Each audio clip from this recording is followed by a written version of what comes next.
குழந்தைங்களோட உடல் எடையை அதிகப்படுத்துவதற்கான ஒரு சாம்பார் ரெசிபி தான் பார்க்க போகிறோம். ஒரு குக்கர் எடுத்துக்கோங்க.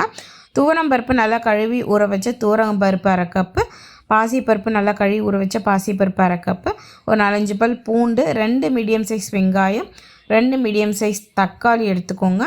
கொஞ்சமாக பெருங்காயத்தூள் ஆட் பண்ணிக்கோங்க. நான் வந்து பெரியவங்களுக்கு செய்யறதுனால இன்றைக்கி பச்சை மிளகாய் சேர்த்துருக்கேன். குழந்தைங்கன்னா வந்து சின்னதாக வந்து ஒரு காஞ்ச மிளகாய் சேர்த்துக்கோங்க. கொஞ்சமாக வந்து கல்லுப்பு சேர்த்துக்கோங்க. அது முழுகிற அளவு தண்ணி ஊற்றிக்கோங்க. கொஞ்சமாக மஞ்சத்தூள் ஆட் பண்ணிக்கோங்க. இப்போ குக்கர் மூடி ஒரு 4-5 விசில் விட்டு நல்லா வேக வச்சு எடுத்துக்கோங்க. கரண்டி வச்சு இதை மசிச்சிங்கன்னா எல்லாம் நல்லா மசிஞ்சு வந்துடும். அடுத்தது ஒரு கடாய் வச்சுக்கோங்க. கொஞ்சமாக வந்து எண்ணெய், கடுகு, கருவேப்பிலை போட்டு இப்போ வந்து நம்ம ரெடி பண்ணி வச்சுருக்கிற அந்த பருப்பை வந்து இதில் ஆட் பண்ணிக்கோங்க. உங்களுக்கு வந்து ரொம்ப திக்காக இருக்கிற மாதிரி இருந்துச்சுன்னா கொஞ்சம் தண்ணி கூட வந்து ஆட் பண்ணிக்கலாம்.